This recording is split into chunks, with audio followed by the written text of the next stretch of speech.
Saudara sekalian yang dikasihi Tuhan Yesus Kristus, selamat beribadah dalam kebaktian Minggu online GKI Kelapa Cengkir. Ada beberapa warta yang perlu diperhatikan sebagai berikut.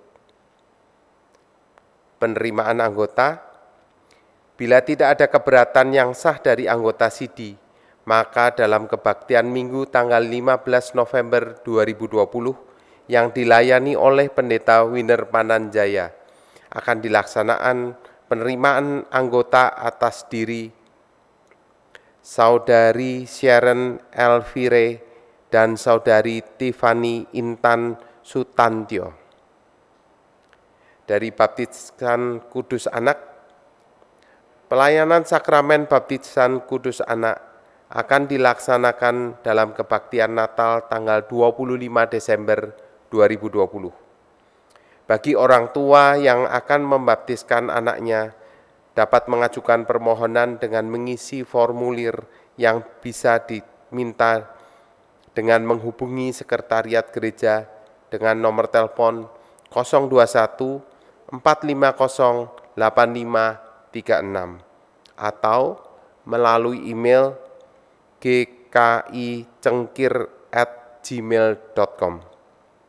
Pendaftaran selambat-lambatnya pada hari Jumat pada tanggal 20 November 2020. Pemanggilan penatua masa pelayanan 2021 sampai 2024. Dari 16 penatua yang ada pada saat ini, 7 orang akan mengakhiri masa pelayanan mereka sebagai penatua pada bulan Maret 2021 dan bulan Juli 2021. Untuk dapat meningkatkan dan mengembangkan persekutuan, kesaksian, dan pelayanan jemaat GKI Kelapa Cengkir, maka diperlukan penatua-penatua baru. Oleh karena itu, para anggota SIDI dimohon untuk mengusulkan nama-nama bakal calon penatua melalui email sebagai berikut: majelis.kc@gmail.com atau WA GKI Kelapa Cengkir di nomor 0813 8890 1368. Demikian warta lisan yang dapat kami sampaikan.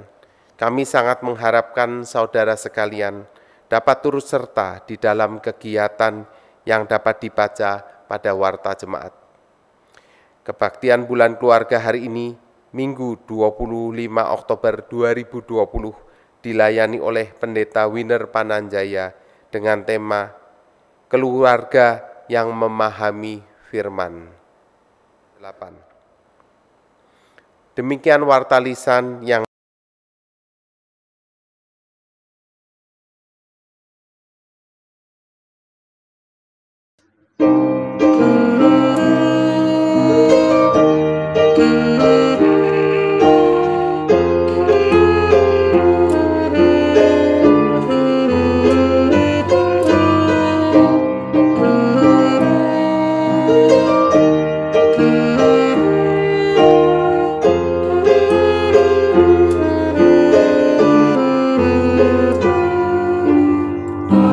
segenap yang ada, diam dan sujud sembah, mengosongkan pikirannya dari barang dunia, karena Tuhan sungguh hadir, patut dipermulia. Serafim menutup wajah, kerubim sujud sembah, sungkem di hadapan Dia dan menyanyi tak lelah. Haleluya, haleluya, Tuhan Maha Mulia.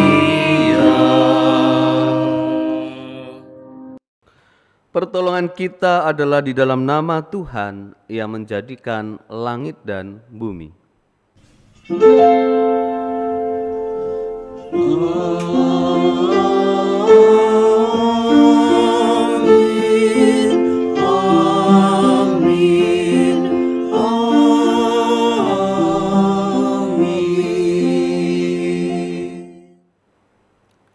Kasih karunia dan damai sejahtera dari Allah Bapa dan dari Tuhan kita Yesus Kristus menyertai saudara sekalian.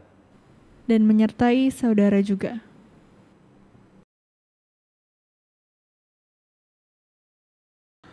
Saudaraku, kita masuki di minggu yang keempat, bulan keluarga GKI Kelapa Cengkir, Jakarta. Masih dengan topik keluarga.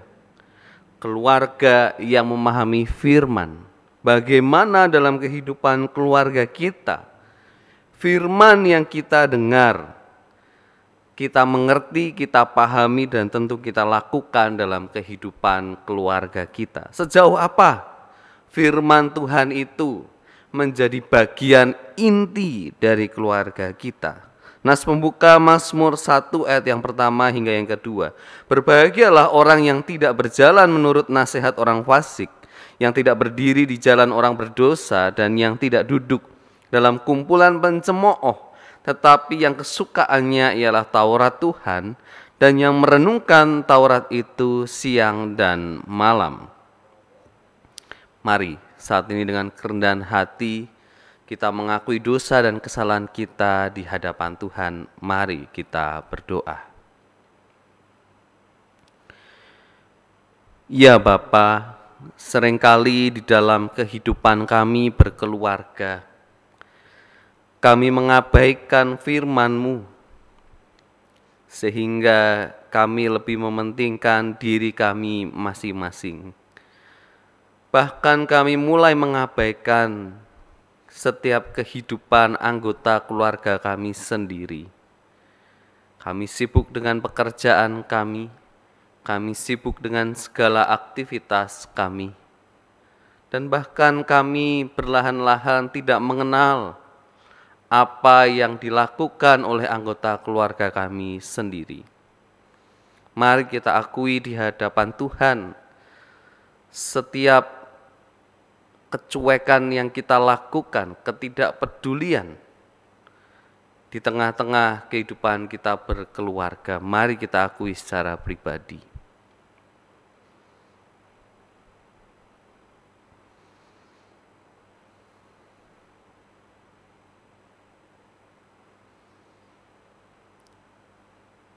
Ya Tuhan, biarlah kami memiliki hati untuk dapat mengasihi sesama kami dalam tutur kata, perilaku kami. Terlebih lagi Tuhan, setiap anggota keluarga kami mendapatkan cinta yang cukup.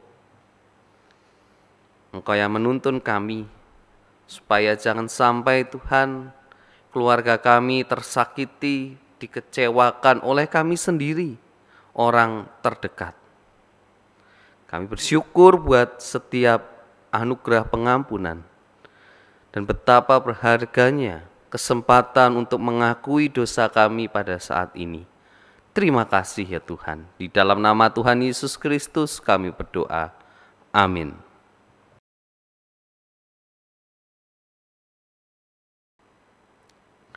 Kepada kita disampaikan berita anugerah yang terdapat dalam Efesus pasal yang pertama ayat yang ke-7 hingga yang ke-8. Demikian.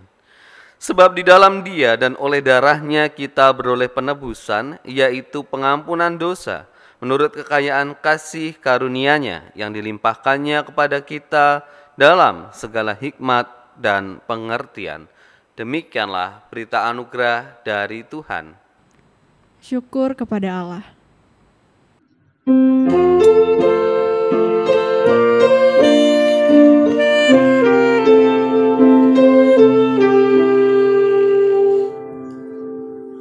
Di dalam kasih yang agung telah datang Yesus Tuhanku, menghapus dosaku, Ia mengangkatku. Dari lembahku direngkuh dengan tangannya yang lembut, kelak lenyap terbitlah terang, bersyukurku diangkatnya.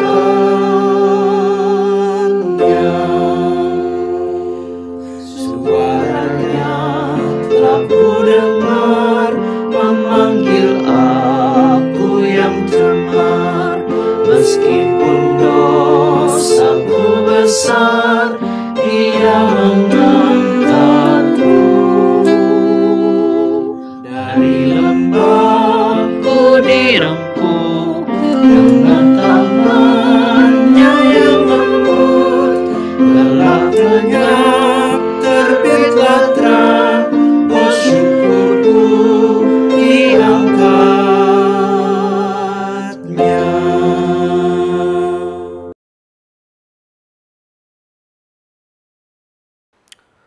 Mari saudaraku, saat ini kita persiapkan hati kita sebelum kita akan mendengarkan firman Tuhan. Mari kita berdoa.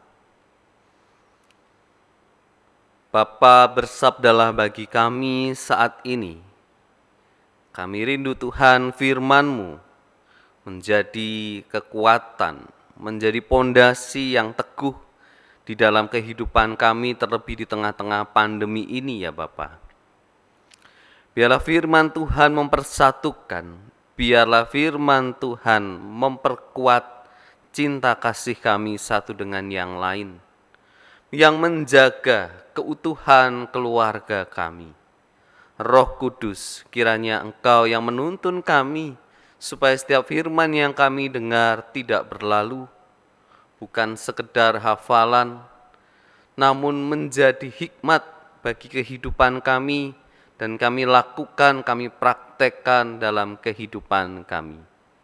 Kami rindu Tuhan, Engkau yang ada di tengah-tengah kami saat ini, bersabda bagi kami. Di dalam nama Tuhan Yesus Kristus kami berdoa. Amin. Bacaan Alkitab menurut Matius 22 ayat 34 hingga 46. Ketika orang-orang Farisi mendengar bahwa Yesus telah membuat orang-orang Saduki itu bungkam, berkumpullah mereka. Dan seorang dari mereka, seorang ahli Taurat, bertanya untuk mencobai Dia, "Guru, hukum manakah yang terutama dalam hukum Taurat?" Jawab Yesus kepadanya, "Kasihilah Tuhan Allahmu dengan segenap hatimu, dan dengan segenap jiwamu, dan dengan segenap akal budimu. Itulah hukum yang terutama dan yang pertama. Dan hukum yang kedua yang sama dengan itu ialah, kasihilah sesamamu manusia seperti dirimu sendiri. Pada kedua hukum inilah tergantung seluruh hukum Taurat dan kitab para nabi." Ketika orang-orang Farisi sedang berkumpul, Yesus bertanya kepada mereka, katanya, "Apakah pendapatmu tentang Mesias? Anak siapakah Dia?" Kata mereka kepadanya, "Anak Daud." Katanya kepada mereka, "Jika demikian, bagaimanakah Daud oleh pimpinan Roh dapat menyebut Dia tuannya ketika ia berkata, 'Tuhan telah berfirman kepada Tuanku, duduklah di sebelah kananku sampai musuh-musuhmu kutaruh di bawah kakimu.' Jadi jika Daud menyebut Dia tuannya, bagaimana mungkin ia anaknya pula?" Tidak ada seorang pun yang dapat menjawabnya, dan sejak hari itu tidak ada seorang pun juga yang berani menanyakan sesuatu kepadanya. Demikianlah pembacaan Alkitab. Berbahagialah orang yang mendengarkan dan yang memelihara firman Tuhan. Haleluya. Haleluya, haleluya, haleluya.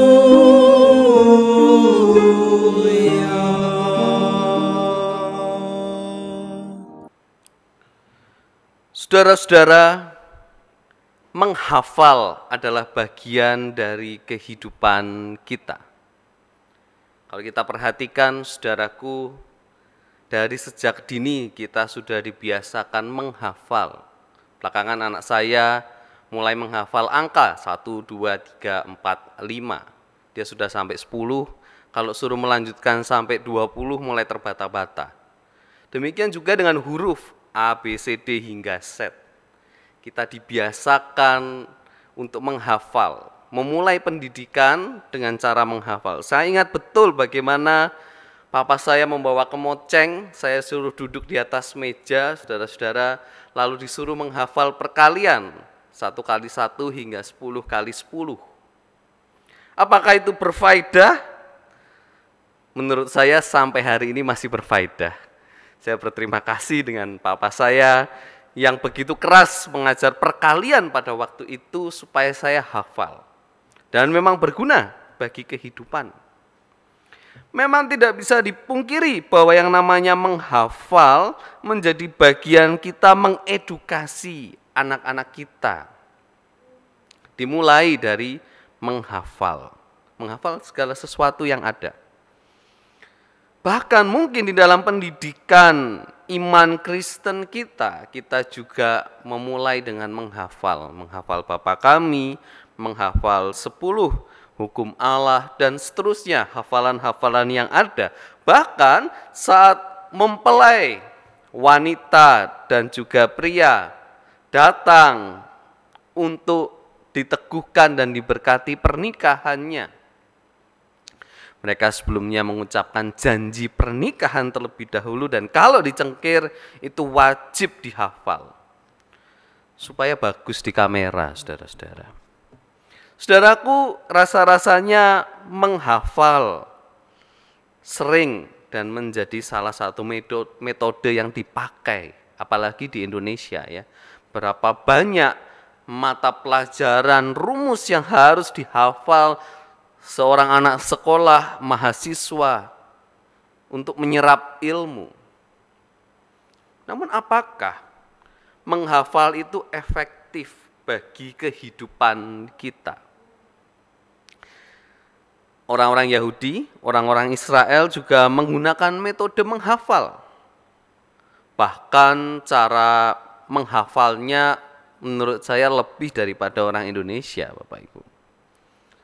Anda mungkin bisa menyaksikan gambar berikut ini. Bagaimana ada tali yang diikat di kepala dan juga di bagian tangan, lalu ada kotaknya kecil di tengah, Bapak Ibu. Ini salah satu metode bagaimana orang-orang Yahudi pada waktu itu menghafalkan yang namanya hukum Taurat.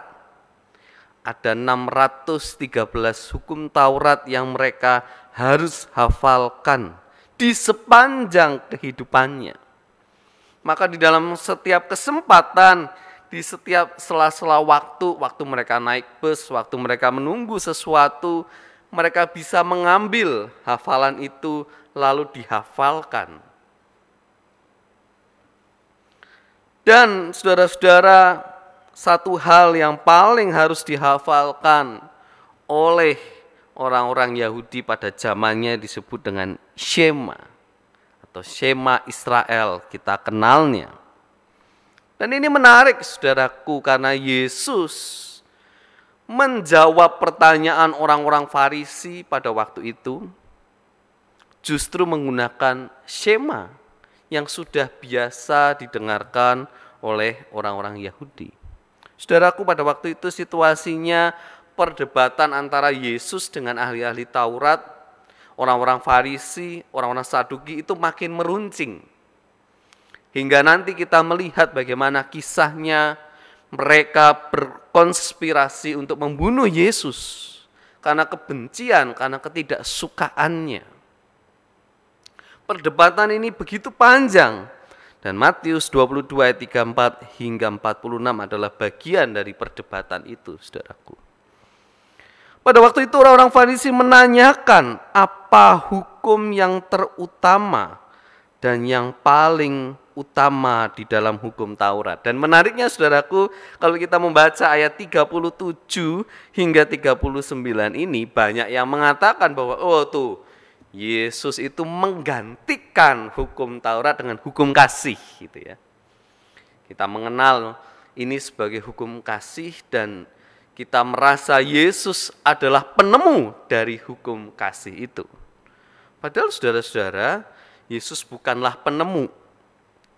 Yang namanya hukum kasih ini sudah ada di dalam hukum Taurat itu sendiri. Sebetulnya Yesus mau menegaskan, Yesus mau memberikan highlight di situ. Yesus memberikan penekanan bahwa di dalam hukum Taurat yang sedemikian banyak itu, yang dihafalkan oleh orang-orang Yahudi, ada garis besar yang harus dipegang bersama-sama dan menjadi pondasi yang jelas. Maka Yesus mengatakan, kasihilah Tuhan Allahmu dengan segenap hatimu, dan dengan segenap jiwamu, dan dengan segenap akal budimu. Itu adalah Shema, saudara-saudara, yang ada di Ulangan pasal yang ke-6, ayat yang ke-5. Nah, Shema itu muncul di ayat yang ke-4 dengan kata, dengarlah hai Israel. Jadi secara harafiah yang namanya Shema itu dengarlah, taatilah, patuhilah. Dan orang-orang Yahudi biasa di dalam doanya mengucapkan Shema ini sehari 2 kali. Jadi mengasihi Allah itu sudah luar kepala, sesuatu yang dihafal setiap hari dan luar kepala, dan seharusnya sangat dihidupi oleh mereka. Karena menjadi Shema mereka.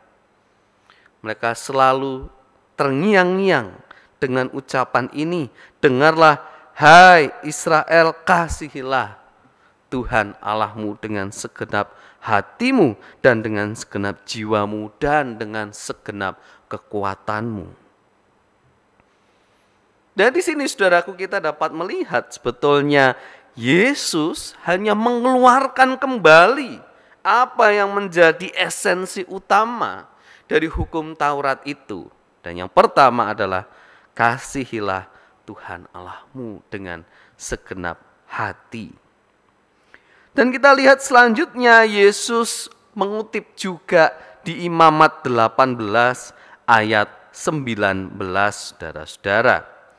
Bagaimana kita lihat di Imamat 19 dan 18 dikatakan, janganlah engkau menuntut balas dan janganlah menaruh dendam terhadap orang-orang sebangsamu, melainkan kasihilah sesamamu manusia seperti dirimu sendiri, akulah Tuhan.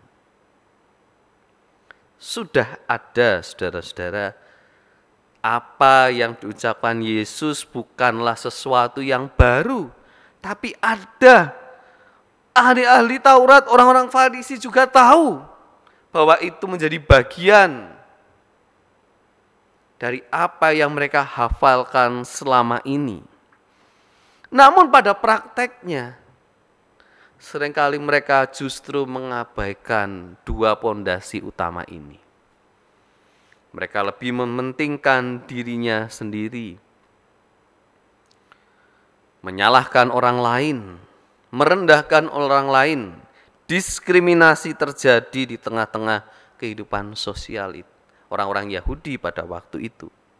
Mencari keuntungan pribadi itu menjadi hal yang biasa. Merasa paling suci, merasa paling benar, merasa paling pintar daripada yang lain. Sehingga lama-lama apa yang menjadi esensi sebetulnya pudar, luntur sendiri, saudara-saudara. Maka saya rasa apa yang ditekankan oleh Yesus tidak hanya berlaku bagi orang-orang Yahudi, tapi juga berlaku bagi kita saat ini. Jangan sampai kita hanya menghafal setiap bagian-bagian dari keimanan kita. Jangan sampai kita hanya mengutamakan ritual tapi esensi dari hukum kasih itu sendiri kita abaikan, kita lupakan, saudaraku. Apa yang mau ditekankan Yesus? Yang pertama adalah Yesus bicara soal mengasihi. Penekanan yang sangat jelas, mengasihi Allah dan mengasihi sesama seperti kita mengasihi diri kita sendiri. Belajar mencintai, belajar mengasihi. Mengasihi bukanlah kata-kata yang pasif, mengasihi adalah kata-kata yang aktif.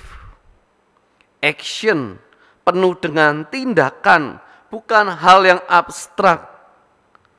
Penuh dengan usaha dan perjuangan. Di dalam mengasihi, saudara-saudara, bahkan terkadang kita harus berkorban, bukan? Yesus pun mengasihi kita dengan mengorbankan dirinya di atas kayu salib. Mungkin kita juga mengasihi sesama kita dengan mengorbankan banyak hal-hal kecil di dalam kehidupan kita, waktu, tenaga, kemampuan, dan segala yang kita punya. Terkadang kita harus mengorbankannya demi sesama kita. Mengasihi butuh effort, mengasihi butuh usaha. Dan mengasihi inilah yang menjadi hal utama, hukum yang utama yang digarisbawahi oleh Yesus, yang ditekankan oleh Yesus. Yesus tidak menganggap bahwa hukum Taurat itu tidak berarti. Sekali lagi, Yesus tidak menggantikan hukum Taurat dengan hukum kasih. Yesus meng-highlight, Yesus memperjelas. Maka hukum Taurat juga penting dalam kehidupan orang-orang Israel, orang-orang Yahudi pada waktu itu. Yesus menekankan supaya hukum Taurat ini tidak cuman sekedar di mulut atau di luar saja, tapi sebetulnya dalamnya begitu busuk. Maka mari kita juga belajar sebagai orang Kristen, saudara-saudara. Jangan cuma tampak luarnya saja kita Kristen pakai aksesoris salib dan segala pernak-pernik Kristen yang ada, supaya saat kita lewat di tengah jalan orang akan langsung tahu, oh kamu orang Kristen. Biasanya orang-orang Kristen kalau ngobrol di belakang kalimat-kalimatnya atau di awalnya ada kata puji Tuhan gitu ya. Saya sebetulnya jarang ngomong seperti itu gitu ya, jarang ngobrol dengan kata puji Tuhan dan sebagainya. Tapi kelihatan ya, saya paling terasa itu kalau nonton, dulu suka nonton Indonesian Idol misalnya. Perhatikan setiap kontestan yang lolos ya. Nah biasa di akhir itu dia akan ngomong, kelihatan di situ agamanya apa gitu ya. Kalau dia puji Tuhan gitu ya, nah itu biasanya orang Kristen. Ya. Saudara-saudara, apakah kita hanya sampai di situ saja, sampai menghafal saja, sehingga justru apa yang menjadi esensi itu kita lupakan. Kita mengabaikan anggota keluarga kita. Tampak di kantor kita sangat Kristiani, tapi di dalam keluarga kita tidak kelihatan sama sekali Kristianinya kita. Kita justru melakukan kekerasan, kita merendahkan anggota keluarga kita yang lain, kita tidak menghargai, kita tidak ada waktu buat anggota keluarga kita. Sehingga anggota keluarga kita sendiri merasakan kekecewaan. Banyak saudara-saudara anggota keluarga yang merasakan kekecewaan seperti itu. Papa saya, Pak, seorang aktivis gereja, tapi di rumah itu kebalikannya. Ya, jadi komentar-komentar seperti itu dari anak-anak remaja itu banyak sekali, Bapak Ibu. Dari anak-anak kita yang merasakan sendiri hidup di tengah keluarga Kristen, belum tentu Kristen. Yang kedua, saudaraku, Yesus menekankan soal kemesiasannya. Pahala orang-orang Farisi pada waktu itu menganggap Yesus adalah anak Daud atau keturunan Daud pada waktu itu. Maka Yesus menjelaskan bahwa dia bukanlah sekedar keturunan Daud, tapi juga anak Allah, Mesias yang sebenarnya.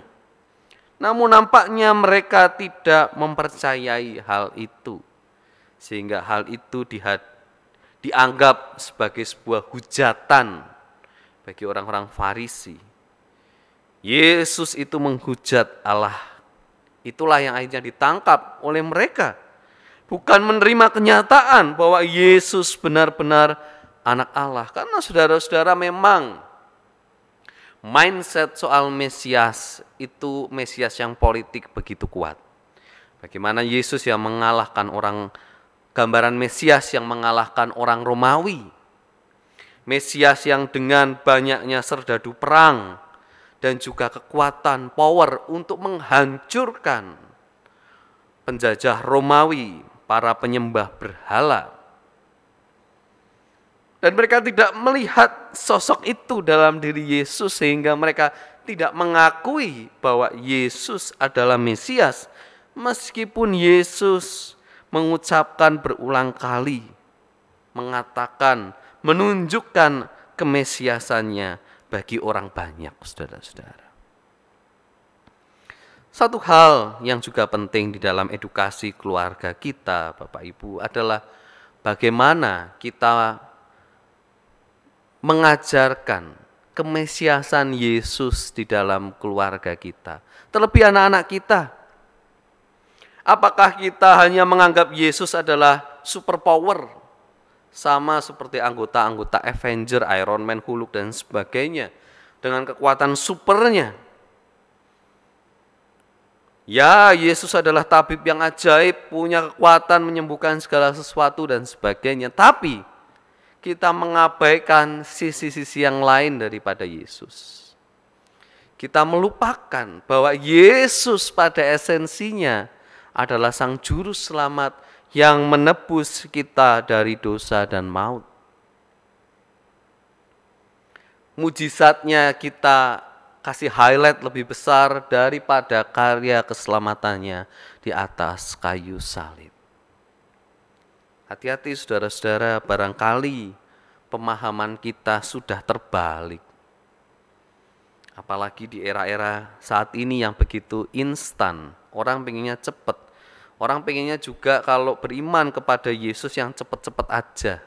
Kalau nggak mendapatkan sesuatu yang memuaskan sesuai ekspektasi, ya ditinggalkan, cari yang lain. Sejauh apa kita juga mengajarkan, menekankan kasih karunia yang Tuhan sudah berikan bagi kita? Apakah kita mengatakan bahwa ini adalah cinta sejati, ini adalah cinta yang mengorbankan diri bagi kita yang berdosa ini? Penting saudaraku, kita mengedukasi iman generasi-generasi kita selanjutnya tentang Yesus yang menyelamatkan, Yesus yang mati, Yesus yang berkorban dan bangkit bagi kita. Saudaraku, memang tidak mudah untuk dapat membentuk, terlebih lagi mengasihi orang-orang di sekitar kita. Terlebih lagi jikalau orang-orang terdekat kita justru melukai kita, mengkhianati, menelantarkan kita. Namun disitulah saat di mana iman kita mengarahkan diri kita sepenuhnya kepada Tuhan, bahwa Dialah sosok yang tidak pernah meninggalkan, sosok yang mencintai kita. Saya percaya bahwa tidak ada keluarga yang sempurna.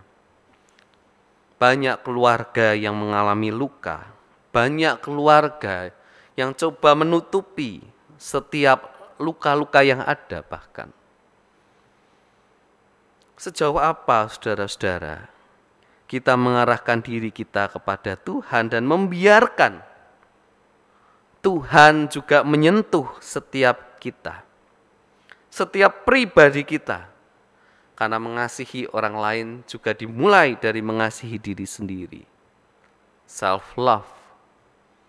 Bagaimana mengapresiasi diri kita dan kita lanjutkan dengan mengapresiasi orang lain di sekitar kita.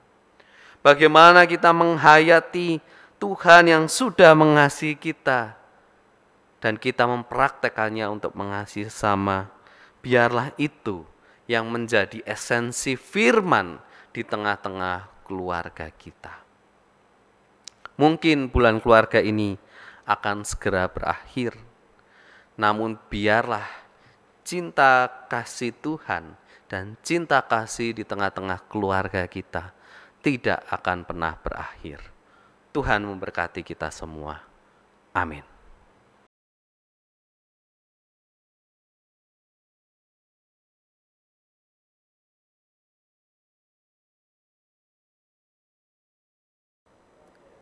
Marilah dengan umat Allah di masa lalu, masa kini, dan masa depan, mengingat pengakuan pada baptisan kita menurut pengakuan Imam Rasuli. Demikian. Aku percaya kepada Allah, Bapa yang Maha Kuasa, Khalik langit dan bumi, dan kepada Yesus Kristus, anaknya yang tunggal Tuhan kita, yang dikandung dari Roh Kudus, lahir dari anak darah Maria, yang menderita sengsara di bawah pemerintahan Pontius Pilatus, disalibkan, mati dan dikuburkan, turun ke dalam kerajaan maut. Pada hari yang ketiga, bangkit pula dari antara orang mati, naik ke surga, duduk di sebelah kanan Allah, Bapa yang Maha Kuasa, dan dari sana ia akan datang untuk menghakimi orang yang hidup dan yang mati. Aku percaya kepada Roh Kudus, gereja yang kudus dan am, persekutuan orang kudus, pengampunan dosa, kebangkitan orang mati, dan hidup yang kekal. Amin.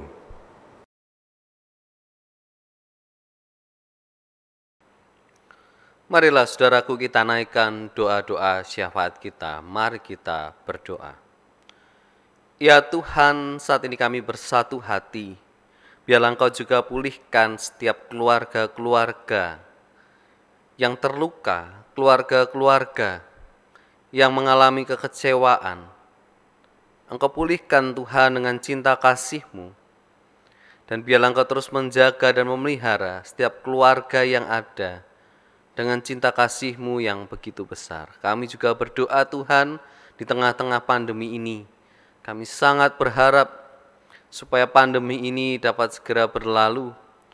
Vaksin yang mulai ditemukan Tuhan dan mulai disebarkan kiranya juga dapat berjalan dengan baik. Kami juga berdoa Tuhan terlebih kondisi ekonomi negara kami, ekonomi dunia ini, dan juga ekonomi di dalam keluarga kami. Kami yang bergumul dalam pekerjaan kami ya Tuhan. Kami yang mengalami kerugian di dalam setiap usaha kami. Bapa, Engkau pulihkan. Kiranya Engkau buka kesempatan. Engkau bukakan pintu-pintu Tuhan yang baru, supaya kami dapat jajaki, supaya kami juga dapat memenuhi kebutuhan keluarga kami.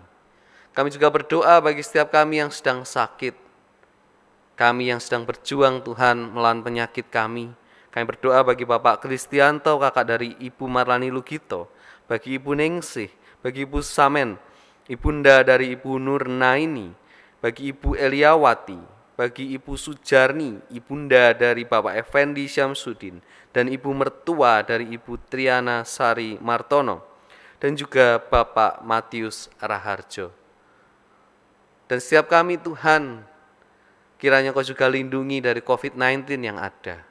Biarlah tenaga medis, biarlah setiap suplemen, biarlah istirahat yang cukup dapat memulihkan kami, dapat menjaga imunitas kami tetap kuat, dan Kau jauhkan kami dari virus COVID-19 yang ada. Kami juga berdoa Tuhan bagi anak-anak kami yang sedang belajar dan kuliah. Kiranya setiap piranti yang digunakan untuk belajar online ini dapat berjalan dengan lancar dan baik, sehingga setiap materi pelajaran yang diterima dapat dipahami Tuhan oleh anak-anak kami. Kami percaya Tuhan, Engkau yang juga memahami setiap pergumulan kami pribadi lepas pribadi. Engkau adalah Allah yang hidup, Engkau adalah Allah yang kami imani. Biarlah hidup kami bersandar penuh kepadamu. Di dalam nama Tuhan Yesus Kristus kami berdoa. Amin. Marilah kita menyatakan syukur kepada Tuhan melalui persembahan. Nas persembahan diambil dari Mazmur 50 ayat 14. Persembahkanlah syukur sebagai korban kepada Allah, dan bayarlah nazarmu kepada Yang Maha Tinggi. Saudara sekalian dapat memberikan persembahan melalui transfer ke rekening Majelis Jemaat GKI Kelapa Cengkir maupun scan QRIS GKI Kelapa Cengkir.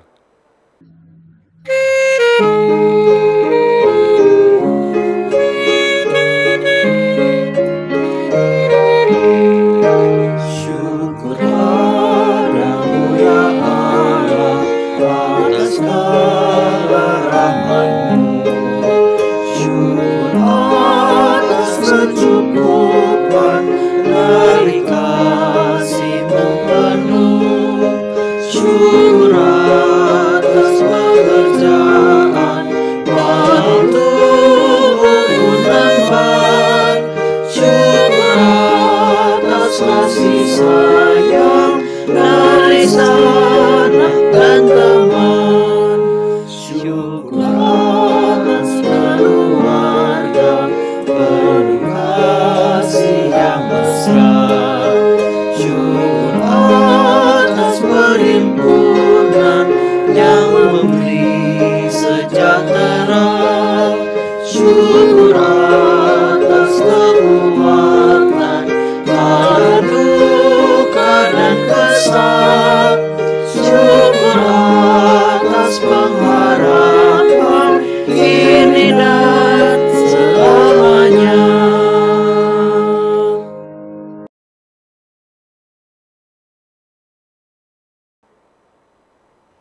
Mari kita berdoa.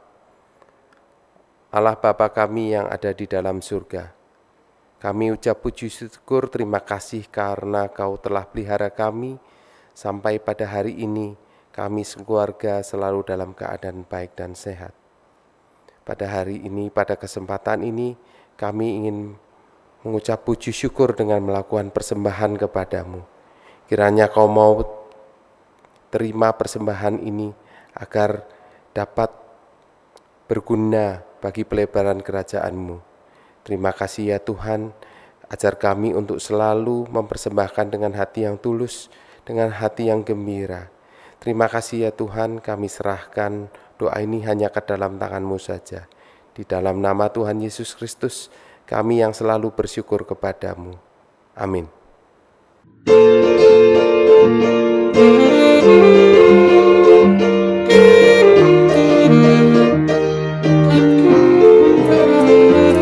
Berbahagia tiap rumah tangga di mana Kaulah tamu yang tetap, dan merasakan tiap sukacita tanpa Tuhan yang tiada menetap. Di mana hati hirang menyambutmu dan memandangmu dengan berseri. Tiap anggota menanti sabdamu dan taat akan firman yang Kau beri. Berbahagia rumah yang sepakat, hidup sehati dalam kasih-Mu, serta tekun mencari hingga dapat damai kekal di dalam sinar-Mu. Di mana suka duka akan dibagi, ikatan kasih semakin teguh. Di luar Tuhan tidak ada lagi yang dapat memberi berkat penuh. Saat ini saudaraku, arahkanlah hatimu kepada Tuhan. Kami mengarahkan hati kami kepada Tuhan. Jadilah saksi Kristus. Syukur kepada Allah, Terpujilah Tuhan, kini dan selamanya. dan terimalah berkat dari Tuhan. Tuhan memberkati engkau dan melindungi engkau. Tuhan menyinari engkau dengan wajah-Nya dan memberi engkau kasih karunia. Tuhan menghadapkan wajah-Nya kepadamu dan memberi engkau damai sejahtera. Haleluya, haleluya, haleluya, haleluya, haleluya, amin, amin, amin. Memberi engkau damai sejahtera.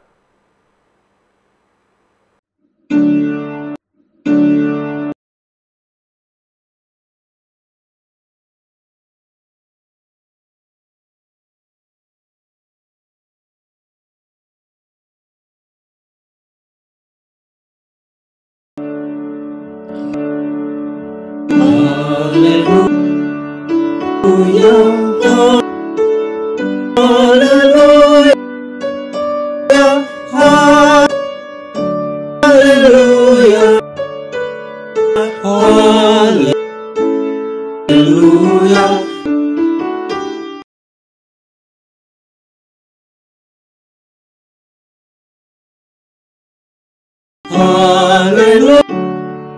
Haleluya, amin, amin.